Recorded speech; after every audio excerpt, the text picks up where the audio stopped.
आज आपण पुसेगाव या ठिकाणी सर्वजण यात्रा समारंभासाठी आलेला आहे। आज दिनांक 18/12/2025 आज यात्रेचा मुख्य दिवस आहे। आज रथोत्सव आज मानला जातो। त्या ठिकाणी तालुका प्रशासन म्हणून आम्ही सगळेजण हजर आहोत। आपल्या सर्वांचीच यात्रा जी आहे ती आनंददायी, आरोग्यदायी आणि चांगल्या पद्धतीने पार पडावी यासाठी सेवागिरी महाराजांच्या 78व्या संजीवन समाधी सोहळ्याप्रित्यर्थ होत असलेली ही महाराष्ट्रातील एक भव्य दिव्य सांस्कृतिक यात्रा म्हटलं तरी वावगं ठरणार नाही। कारण ही यात्रा म्हणजे सर्वसामान्याची, गोरगरिबांची, किंबहुना महाराजांच्यावरती श्रद्धा असणाऱ्या सर्व भाविकांची यात्रा। आणि यात्रेचा आज हा मुख्य दिवस म्हणजे रथोत्सवाचा दिवस।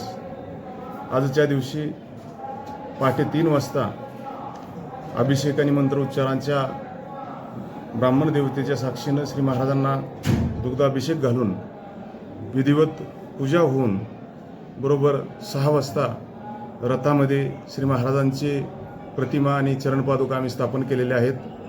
आज रथोत्सवाचा प्रमुख दिवस आहे।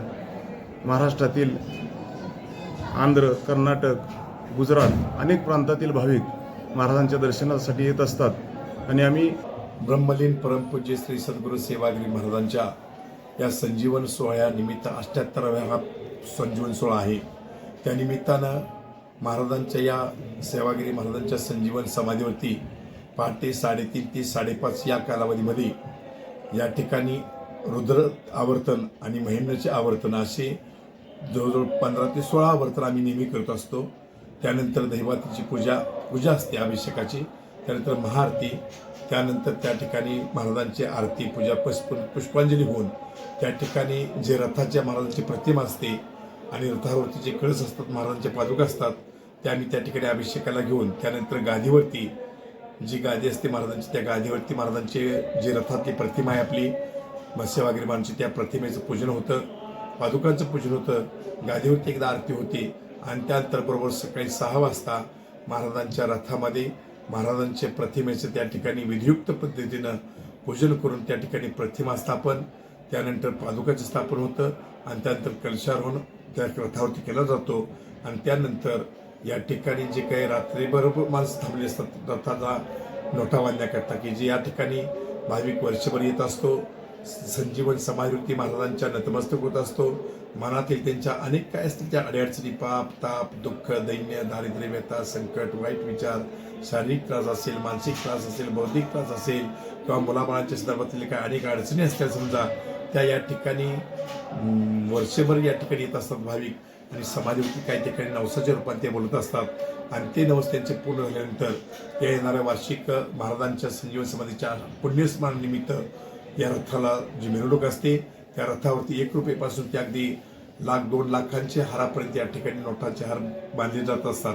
तर इथं पूर्वीपासून म्हणण्यापेक्षा पहिल्या रथापासून जी महाराजांनी संजीवन समाधी घेतली 10/1/1948 वार शनिवार होता, त्या दिवशी महाराजांनी संजीवन समाधी घेतलेली आहे आणि आज 78 हा पुण्यस्मरण त्यांचा म्हणजे रथोत्सव पूर्ण होत आहे।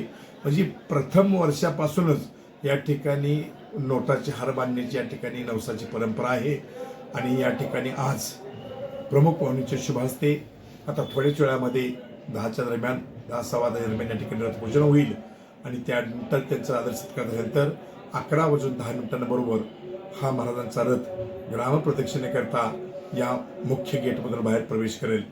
गावामधून प्रथम प्रदक्षिणा करत असताना याला कमीत कमी 13-13.5 तास लागत असतात। संध्याकाळी 11:30 दरम्यान हा रथ पुन्हा या गेटमधून आत प्रवेश करत असतो आणि त्यानंतर या ठिकाणी जे काही लाखो रुपयाची नोटाचे हार बांधलेले असतात त्यांचं संपूर्ण आपल्या ज्या विभागामध्ये बँक अधिकारी असतात, पतसंस्थेचे काय अधिकारी असतात, ग्रामस्थ आणि देवस्थानचे विश्वस्त आमचे या सर्वांच्या सहकार्यातून ते नोटाचे हार वेगवेगळे केले जात असतात आणि त्याची मोजदाद होऊन स्टेट बँक ऑफ महाराष्ट्रमध्ये या राष्ट्रीयकृत बँकेमध्ये ही संपूर्ण निधी जमा केलेला असतो। या निधीमधून